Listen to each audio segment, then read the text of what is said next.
In 1855, a Tennessee slave named Sarah Hannah Shepherd discovered that her daughter, Ella, had been trained to spy on her by their white mistress. Tormented, despairing, Sarah set off to drown her little girl, then herself. But Providence intervened in the form of an old slave woman. Mother caught me in her arms, and while rushing to the river to end it all, was overtaken by Aunt Viney, who cried out, "Don't do it, honey. Don't you see the clouds of the Lord as they pass by? The Lord has got need of this child." My mother took courage and walked back to slavery to await God's own time. Ella Shepherd.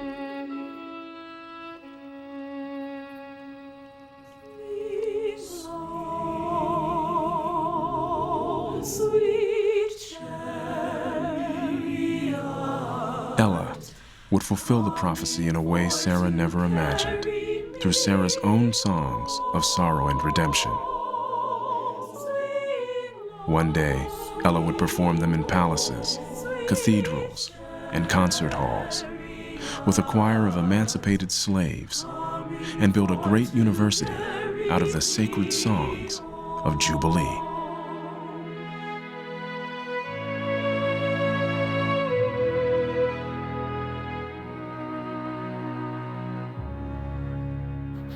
So I just wanted to play that just so we can see some of the just a example, a small example, just a real life example of just some of the pressures and horrors that would be happening on slave plantations, on the situations that our foreparents had went through. We got to understand that there's a lot of psychology that was done, and black folks, we did not take kind to traitors. This is part of our culture. We will kill your own children, and then if you're killing your children, you got to kill yourself. But you don't set up, so that was a real experience, and we can judge it from 2023, on murdering your children because they betrayed you, because they were trained to betray you and spy on you. But these are the situations that our people have went through. So we don't understand how sacred these type of songs. Okay, these were the therapy. This is where these songs coming from. That's why in our spirit and our soul, these songs were, especially during that time, they were not just regular songs. These were therapy sessions. Okay, so I just wanted us to think about that. So let's listen to this further part. And the Swing Low, Sweet Chariot. This is just an example.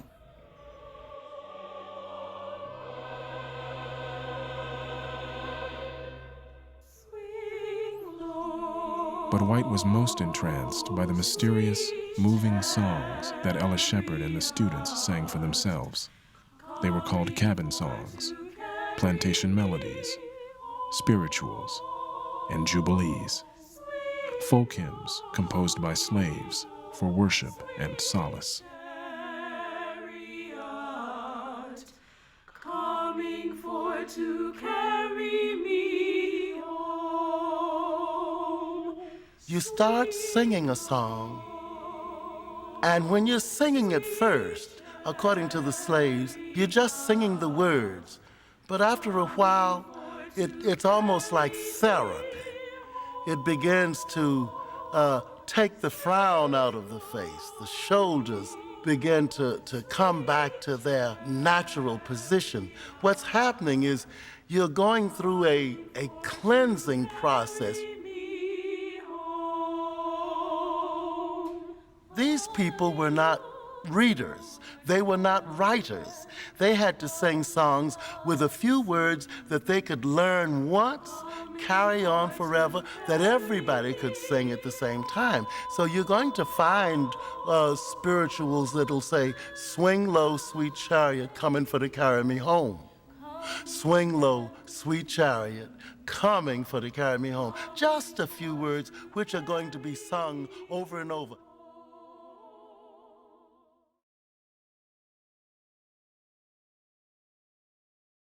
Strip trousers and top hats. Minstrel show entertainment includes limiting black music, imitating black music, and dance and speaking in plantation dialect. The shows featured a variety of joke songs, dance, and skits that were based on the ugliest stereotypes of African American slaves from 1840 to 1890. Minstrel shows were the popular form of entertainment in America. What's up, everybody? This is Super Mike 2164. We want to go over this real quick because this is something important, and it's just like school. You notice that no matter what generation, could be your children, you when you was a kid, your grandparents.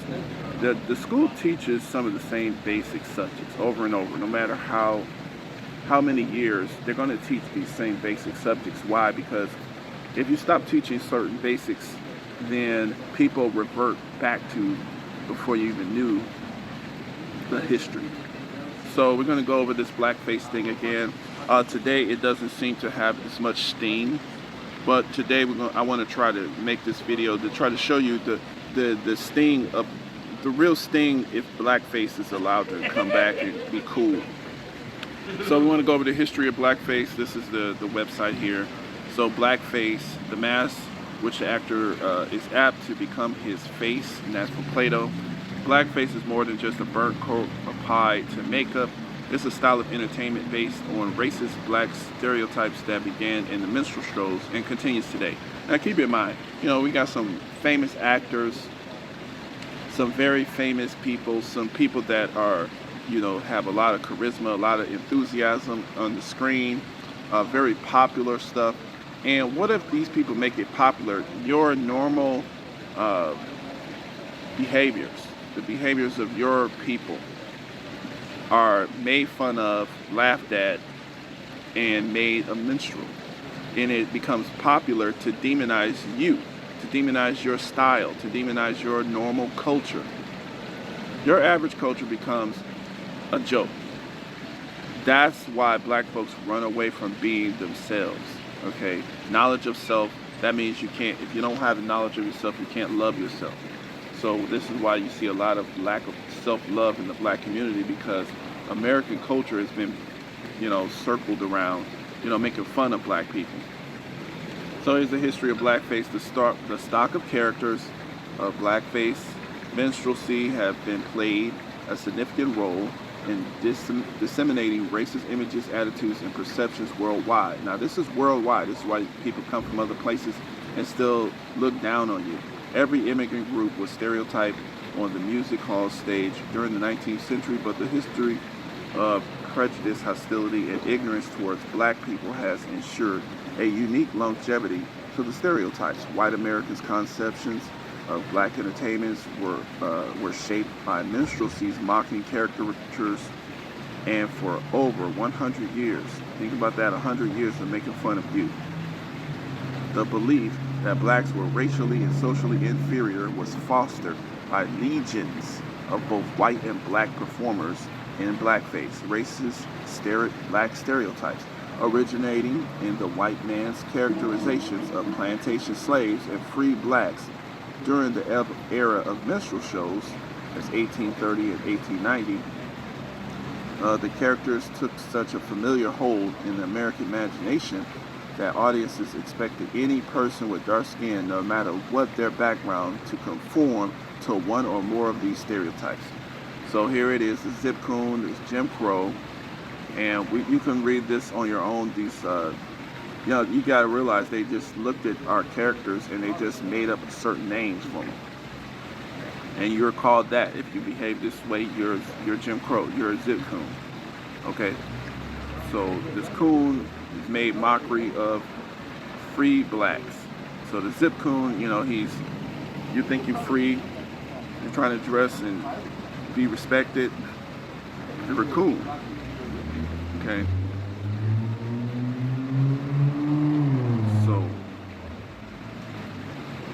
So let's look at that. The term Jim Crow originated in 1830 when a white minstrel show performer, Thomas Daddy Rice, blackened his face with burnt cork and danced the jig while singing to the song Jim Crow. First performed by George Dixon in 1834, Zip Coon made a mockery of free blacks, an arrogant, ostentatious figure. He dressed in high style and spoke in a series of malprops and puns that undermined his attempt to appear dignified. The mistaken use of an incorrect word in place of a word with similar sound. Okay, so then here you go to Mammy.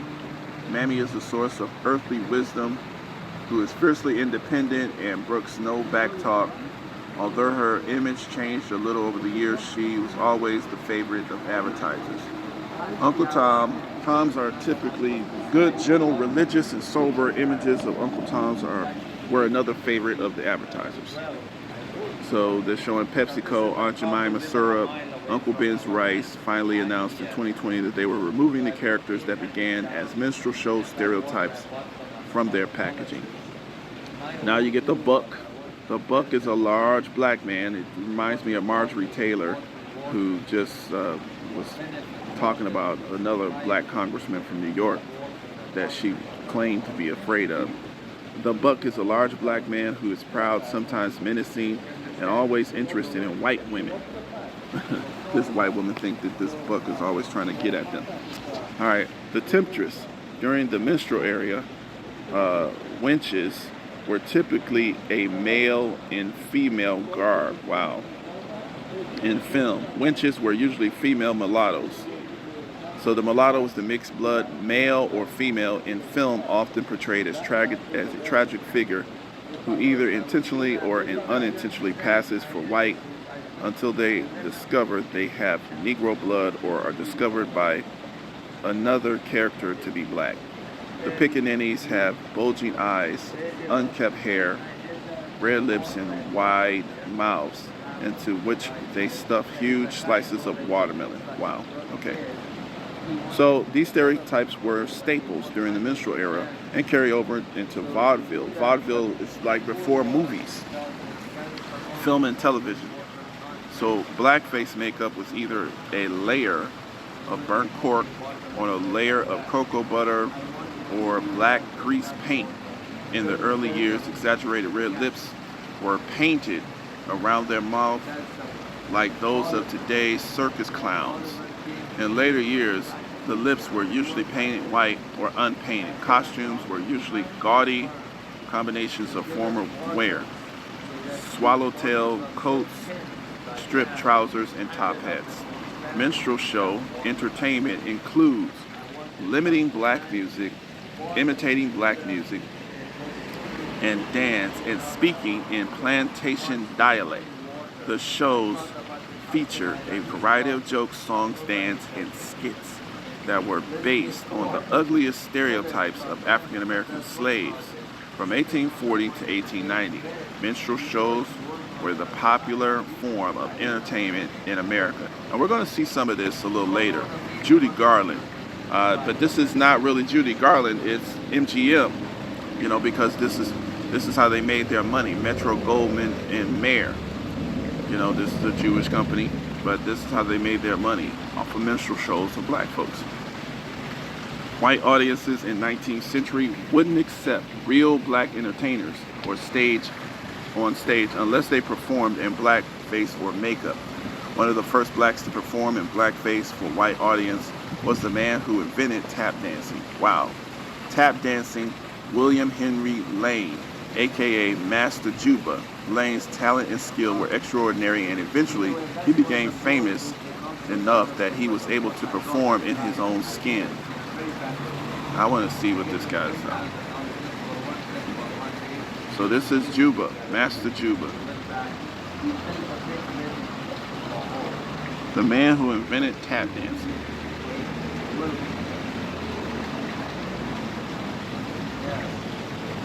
William Henry Lane. He was born a free black man in Rhode Island, 1825, and began his career as a performer in minstrel shows. He played the banjo and tambourine and could imitate the moves of all the best dancers of his time. He created his own innovations and danced his way to international fame. All right, let's get back to this real quick. So Henry Lane, aka Master Juba Lane's talent and skill were extraordinary. In the 1800s, one of the most popular of the blackface performers was the adaptation of Uncle Tom's Cabin, an anti-slavery tale. It met with few objections even from anti-theater religious leaders. A mixture of minstrel shows, circus, and spectacle, and trained dogs, ponies, and sometimes even a crocodile. I wonder what that was for. It remained the most popular play in America for over 100 years. Wow, over a century. So this is a deep history. So, you know, we could look more into this. Vaudeville is basically a show. It's basically, this is the movies. So Blackface on Broadway, this is the movies, silent movies, race movies. Now, when we're talking about the term race hustling, this is the real race hustling. Northern blacks responded to Birth of a Nation by producing their own movies. Race movies were all black affairs that were made for black audience. The most successful black film producers of the first half of the 20th century was a former railroad porter and novelist named Oscar Micheloux. This Chicago-based Micheloux Film Corporation, which operated from 1918 to 1940, produced over 44 films. Micheloux' most important film was Within Our Gates. I'm going to have to check that out later. An uncompromising look at racial attitudes and prejudice among both blacks and whites, and it included both a rape and a lynching. So, you know, this is something, of course, racist cartoons, you know, just imagine, they make so much money off of race hustling. That's what they do. This is how Hollywood was built. Race hustling. Amos and Andy. Just race hustling. You know, they want to talk about black folks race hustling because we're talking about this. We're trying to get rid of this crap. But as far as race hustling, but it has to be taught about. So I want to show this here. So we're back to race hustling. So this is from Politico, you know, and these seem to be the gospel truth, you know, fact tellers, whatever. But so the Birth of a Nation, this is race hustling. So Birth of a Nation premieres in LA, February 8th, 1915. So that's California.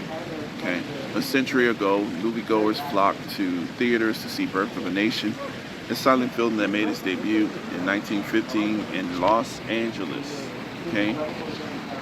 For initial screening, the city council, responding to concern about racist nature, ordered it suppressed.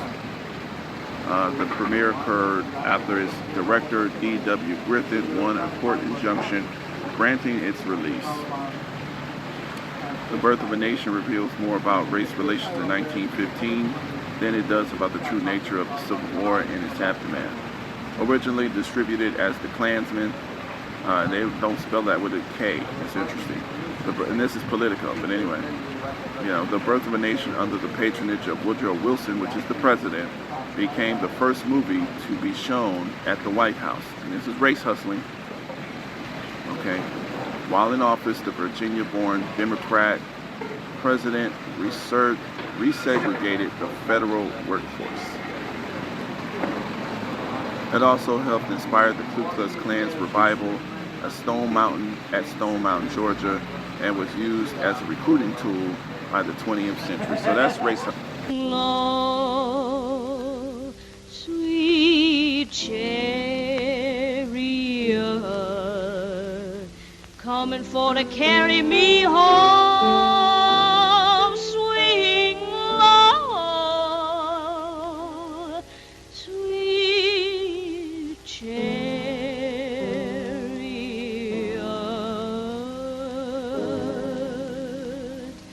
coming for to carry me home. Oh, I come from the south, from way down south, where the corn and potatoes used to grow. There's great big elegant pictures show, and my old Kentucky home is a French chateau. Way down south in Dixie, swing low, sweet. Diego, I think we got something there. I'll say we have. Carry me home. Oh, I come from the south, from the deep, deep south, where the fields of cotton just die with blight, and the pappy reads Esquire with delight, while my Alabama mammy plays bridge all night. Way down south in Dixie, swinging low, sweet chariot. Come on, come on, come on, carry me home. Oh, I come from the south, got this south in my mouth.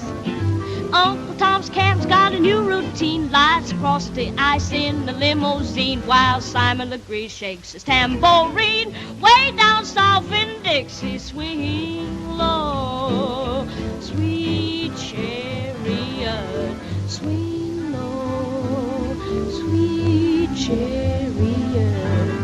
Listen here, you won't let me speak. Don't you know the Swanee River is a dried up creek?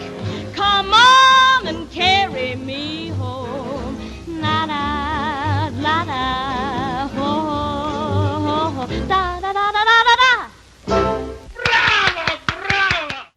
All right, so I'm showing this here because we see Judy Garland do the blackface, and you see how she's actually pretty good. She's very good. She's a very good performer, and you see how attractive that could be in popularizing, making fun of people, even today. And look at some of these comments. I just wanted to go through some of these comments. There are people defending, they want to attack her, but people are defending this. But this is the reason why, this stuff is going on so long. This is race hustling. This is how they made their money. This is terrifying. Things like this need to be preserved and remembered without knowing how. And so we just need to notice how short the dress was, the exaggerated figures, black folks, that's a sexual, especially in those times, that's sexual reference, how she's holding her dress kind of up where you can get easy access. And you see the Jewish man, bravo, bravo. That's Metro-Goldwyn-Mayer. Okay, so they realized that there was a gold mine in black talent, and that's where they made their money. So when you see these powerful people who feel that they have the right to have control over black intellectual property, this is where you're getting a lot of that from. That's where you're getting it from. So this is the reason why this kind of stuff, we have to study it. It might be painful for some of y'all, but this is why we teach the history. Far we've come, you haven't gone nowhere. You're still doing it. When white people see this stuff, they want to repeat this stuff. So people are out here. This is just 5 months ago. The more I read into Judy Garland's life, the more I couldn't help but feel sorry for her. Okay, she's doing blackface with feeling sorry for her, but really it's these studios, and this is just the culture of America. Poor girl has been exploited and did everything against her will. Yeah, okay, ever since she entered Hollywood. Worth noting that as an adult, Judy Garland went on to be an active supporter of the civil rights movement in the U.S., whatever. Reading the comments, I'm glad people actually know Judy Garland's history. It's sad that she had to do this because she was under contract, but her voice is beautiful. In my opinion, the reason why this hasn't really gotten any attention in media is because people are aware and very vocal of what Judy Garland went through, and they would go after the studios instead. At least that's what I hoped would happen. Totally believe she absolutely hated doing this. She didn't hate doing this. This was what you do. But see, it's just showing you how these people, they use everybody as a slave. But it's all about it's an industry based on destroying and denigrating you as a black person. The black part of humanity must be denigrated. And even black people nowadays, they don't want to call themselves black because, oh, it's some type of issue with that.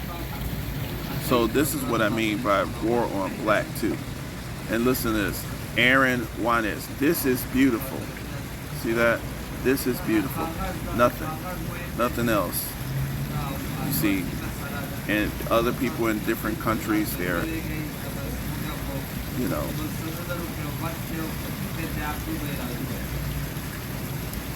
I had no idea something like this existed. Judy has an absolutely lovely voice, but the person who thought it was a good idea to put her in blackface shouldn't have been fired or fined. Yeah, I mean, they get away with this stuff now. See, so this is race hustling. So I'm just saying, guys, we got to root ourselves in true, actual stuff. Because, you know, this whole industry of demonizing, you know, a certain group of people because they're trying to fight for some independence and they want to change the status quo into something more righteous. You know, what disgusts me even more is the fact that she was forced into this by the company she worked for. Pretty messed up how they made her do blackface against her will. How do you know she was against her will? Look at some people, they love it. Her best performance ever. Laughing. See this?